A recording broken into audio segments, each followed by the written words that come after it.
Колава авион. Рено буквално и многу сериозно се сватиле работата кога рекле, колава сега што ќе правиме мора да биде налик на авион. Рено Рафал не само што го прославува името Рафал, туку има многу слични елементи. Вози како авион, изгледа како авион, има многу ситни детали низ целиот автомобил кој што го прославуваат нивниот прв авион, борбен авион од 30-тите години од минатиот век. Ова е новиот знаменосец, ова е новиот SUV на Рено, Рено Рафал. Дизајнерски ќе се согласам со вас дека во неколку наврати наликува заедно со Peugeot од истата категорија, со моделите од Peugeot кои што ги нуди тука, но мора да потенцирам дека она што го направиле Рено буквално изгледа како авион. Не е случајно го кажав тоа, бидејќи имат многу елементи во дизајнот кои што го прават уникатен, кои што го гледаме во последните неколку модели на Рено, кои што се всушност можете сите тие видеа да ги погледнете тука кај нас, но она што мора да го потенцирам се првично на оваа предна маска тука, овие шкрги кои што се со мали лого од Рено изгледаат фантастично добро, светлата напред, но особено и светлата позади, кои што се дефинитивно многу интересни да ги гледате навечер како се активираат, како се пуштаат. Формата, сите ситни елементи, има толку многу работи кои што треба да се спомнат за Рено Рафал, но има толку многу детали кои што само ќе оставам да ги погледнете, а јас ќе кажам дека колава е многу убава да се гледа во сите различни периоди од денот. Изгре сонце, зајди сонце, навечер, преку ден, фантастично добро, а многу вакви ситни и интересни детали, особено во овој пакет Spirit Alpine, има и внатре. Тука внатре има толку многу различни детали кои што не знам од каде попрво да почнам, но еве ќе почнам од она дека екраните, воланот се многу веќе познати за нас, бидејќи ги имаме видено во другите модели на Рено кои што неодамна ги возевме. Сите тие видеа, пак ќе кажам, можете ги погледнете тука кај нас на некоја да видат две страни. Екраните и целиот систем е фантастичен во соработка со Google и нема подобар во моментов кај било кој конкурент нема подобар систем кој што толку многу добро функционира. Најпаметната одлука на Рено да направат ваква соработка со Google, да има толку многу добри системи, толку многу прецизни, толку многу респонзивни, толку многу добра графика, да не знам од каде да почнам да ви кажам дека системот е толку многу едноставен за функционирање. Треба да седнете да уживате да работите. На некој може ќе му се допаѓа оваа форма на екран, на некој може би не. Јас ќе кажам дека мене лично многу ми е добра, многу ми е практична и јас сум огромен фан на целиот интериер на Рено. Плюс многу ми се допаѓа што на секаде каде што можеле да искористат го слават нивниот француски ген. Тука пример се поставени шевови на воланот со француските бои, тоест боите на француското знаме, исто така секаде низ интериерот, па и седиштата. Јас не можам да сватам како овој брег тука е подвижен и е бежичен полноч. Али браво, многу гениално, многу практично, бидејќи од едната страна имаме две остави за шишиња, од другава страна имаме една голема остава за не знам што сакате да користите, а плюс дополнителна голема остава имаме тука под наслонот за рака, што е стварно многу кул. Два USB Type-C порта, еден 12 волтен приклучок за струја. Тука околу екранот имаме неколку шорткат копчиња од клим уредот кои што многу помагаат за брзо да стигнете до било која опција, но мора да кажам дека преку сите команди тука од воланот исто така дополнително стигате до секоја опција која што ви е потребна додека возите и сето тоа да изгледа многу, тоест да биде лесно возење и лесно користење на сите системи што ви требаат. Тука е поставен некој материјал како мермер, исто многу ми се допаѓа што е многу поразлично, сега сме гледале дрва, сега тука има мермер.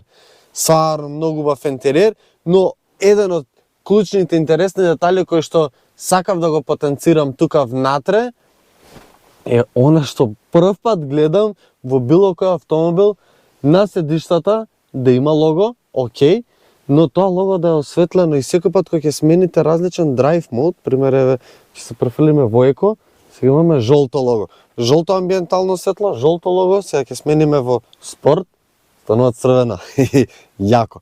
Многу кул елемент.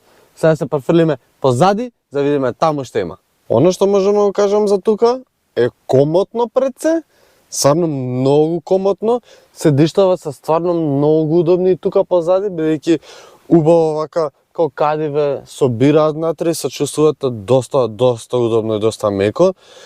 Голем простор за нозете, тоа рачунете дека сега бидејќи нормално не седи никој напред, автоматски седиштата се повлекуваат на позиција која што е меморирана според возачот кога ќе стартува автомобилот, што значи кога ќе се придвижиш малце напред, голем простор исто така и за главата, и она што го чувствам дека има и доста широк простор и тука вака од страна за рамењата, што значи како седнеме поише души, односно тројца, ќе има доволно простор дополнително на тоа, бидејќи тука доле има низок, широк тунел, што значи дека можам нозете ги ставаме и тука горе, што е одлично.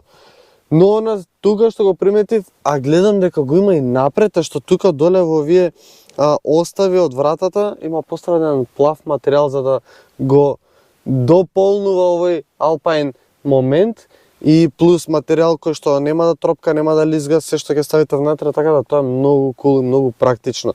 2 USB Type-C порта тука доле.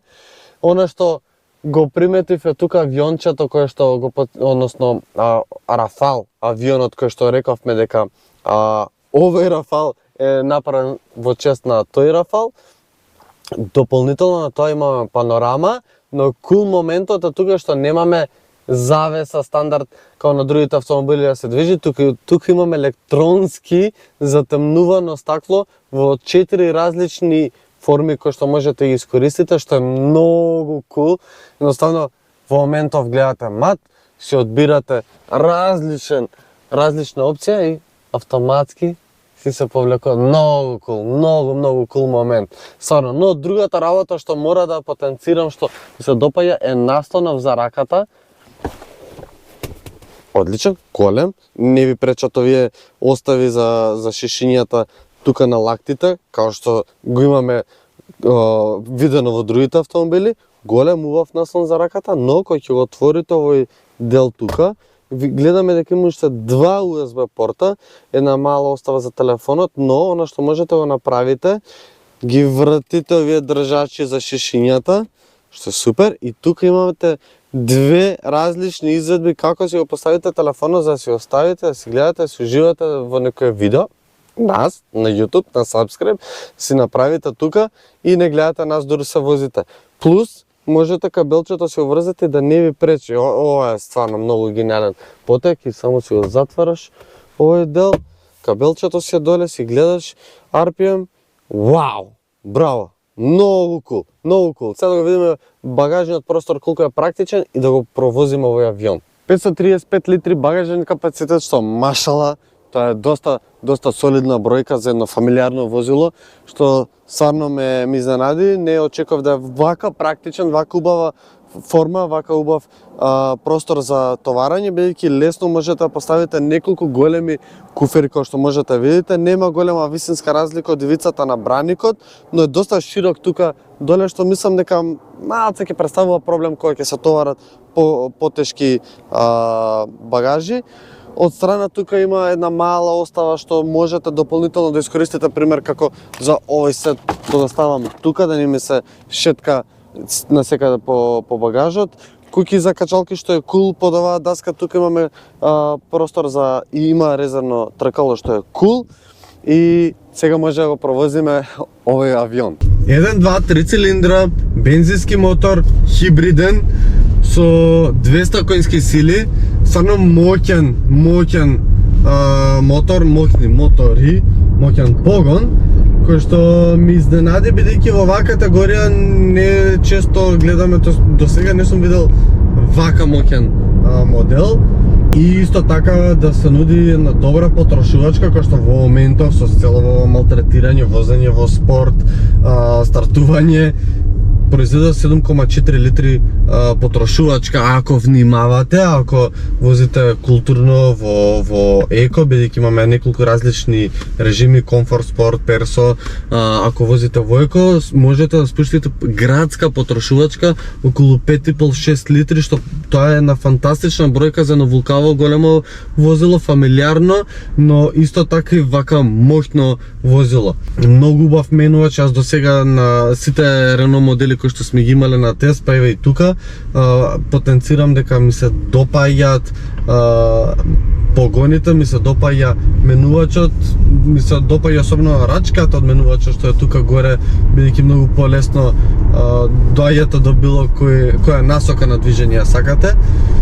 Но едноставно се е многу комфортно, многу убаво, многу лежеро, многу баш онака како што очекувате од еден модел на Рено, да е опуштено возењето.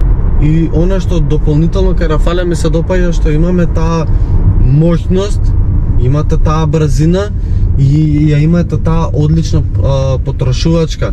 Буквално го точите со гориво и заборавате кога последен пат се го наточиле, бидејќи имате голем обсек на километри возење. Во град речиси 80% од времето вие ќе возите на струја. На овие лопатки тука позади воланот можете да регулирате регенерација, односно степенот на регенерација на батерија и колку да биде сензитивен на отпуштање на гаста за да закочи. Во највисокиот степен како мене што ми е сега, најагресивно прикочуват кога ќе пуштите педалата за газ, не застанува комплетно, пример како кај Hyundai Ioniq-от. Потребно да притиснете на кочницата за да застане. Од тука имам една критика кон погонов, кон електричнав момент, што знае кочницата да биде малку поагресивна во електричниот момент, треба да ја навикнете, ќе ви треба малку повеќе време, бидејќи во одредени ситуации треба малку подлабоко да притиснете. Подлабоко треба да се притисне за да се активира аутохолдот, бидејќи некој пат ќе ја држите кочницата, ќе подзастанете, ќе застане автомобилот скроз и вие мислите дека активиран аутохолд, пуштате и он трга. А треба да притиснете скроз вака длабоко, да пуштите и педалата полека се враќа. Тоа е еден интересен момент што го спомнувам веќе кај останатите видеа со Рено, и пак ќе кажам можете да ги погледнете тука. Ете, тоа е критиката, инаку како високо, како најголемото возило во моментов Рено што го нуди, е доста стабилно, што ми изненадува, и е доста лесно за маневрирање, бидејќи има rear steering, задните тркала се вртат во градски услови спротивно од насоката на предните, за да го овозможи поголемиот лак на вртење во тесни, тешки места за маневрирање, на паркинг особено, и стварно се прави огромна разлика на вулкаво возило да се маневрира така лесно, така едноставно, интересно. Во градски услови се движи, задните тркала се вртат до 5 степени, додека на поголеми брзини на автопат се вртат во истата насока како предните тркала, за да даде, повторно да кажам, поубав лак на вртење, подобра стабилност, но таму се движат само 1 степен. Ова е еден интересен момент за кој што искрено треба навика, ако не сте возеле до сега возило со rear steering, ќе се сетите на почеток и чекај, зошто волку многу ми врти, па ова не е вака, па ова не е така како што сум навикнат. Буквално потребно многу мало движење на воланот за да добиете многу голем лак на вртење на целото возило.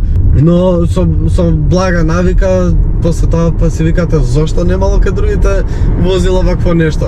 Во ова Spirit Alpine ниво на опременост имаме стварно богата опрема, ова е највисокото ниво на опременост, имате буквално се што ви е потребно, сите безбедносни системи. Тука пред мене имам head-up дисплей, кај што ги гледам сите информации кои што ми се потребни, радарска контрола, автоматско кочење, задржување во лента, буквално се што ви е потребно и од безбедност и од комфорт го има поставено тука. Системите функционираат фантастично. Веќе кажав дека инфозабавниот систем е во соработка со Google и функционира нема подобро и не можете да му најдете мана. Греачи на седиште, греачи на волан, стварно едно убаво опремено возило. цената веќе и ја гледате за него. Ова е класичен хибрид, кој што морам да кажам дека е до сега сме имале представа дека хибридите на Toyota се најдобри. И нормално Toyota со години работа на тој момент да понудат нешто поразлично, иновативно до некаде и да биде тоа стварно добро сработено, и така е. Но Renault тука во овој модел има направено за нијанса за мене и малку подобар хибриден погон. Стварно едноставно меко, нежно, префрлувањето од еден на друг погон, дивоќе. Од друга страна имате многу добра потрошувачка за едно вака моќно возило, за едно вака големо возило. Оваа потрошувачка стана фантастична и ми се допаѓа, бидејќи некако ми овозможува поголем опсек на километри да се пројде на електричниот погон. Она што морам само да го дополнам е дека треба да знаете, се очекува плагин хибрид изведба од Rafale, исто во Esprit Alpine ниво на опременост, кој што ќе има дополнително уште еден електричен мотор на задната оска. Тој ќе биде погон на сите 4 тркала. Тука имаме fork control систем кој што електронски ви помага во различно годишно време да поминете полесно низ одредени препреки како снег, кал, дожд и песок, кој што функционира супер. Но ете, во тој пакет ќе имате погон на сите 4 тркала, ќе биде малку помоќен од ова. Искрено не сметам дека треба нешто помоќно од ова, бидејќи стварно брз, се оставите во спорт. Стварно многу жилав, многу енергичен мотор, кој што ќе ви изненади колку добро се однесува со овие перформанси. Буквално притискате на педалата, сега што ви авион. Значи не само се надоврзам на приказната која што Renault ја направиле со името и со целата таа приказна околу Rafale авионот. Колава е авион и во поглед на дизајн, и во поглед на опрема, и во поглед на перформанси. Колава е стварно авион. Да, не ми се допаѓа тоа со педалата, не ми се допаѓа ни тоа што воланот е фантастичен и на изглед и на држење и на се, но не можам никако да се прилагодам со висина за да погодам најидеалната положба за седење за мене, и при тоа да можам да го гледам цел екран, бидејќи со горниот дел од воланот го покривам екранот и дел од системите не можам да ги видам, па треба вака се наведувам за да видам што се случува. Чекај, што има, дали има нешто што ми покажува. Rafale искрено доста многу ме изненади. Вреди дефинитивно да го погледнете, да направите споредба со Peugeot, со Opel, но исто така со Volkswagen, со BMW, со Mercedes, бидејќи се ова што е искористено тука од материјали, се ова што се нуди како опрема и целиот овој момент на перформанси стварно овозможува да се чувствувате премиум, бидејќи е стварно убаво сработено. Затоа видете го, споредете го со се пред да донесете било каков заклучок. Нормално кај нас можете да ги погледнете сите видеа и си направите еден убав заклучок. И дефинитивно направете subscribe, пишете во коментар што мислите за Rafale и пишете што сакате да видите наредно за да го реализираме и тоа. Се гледаме наскоро со ново видео. Чао!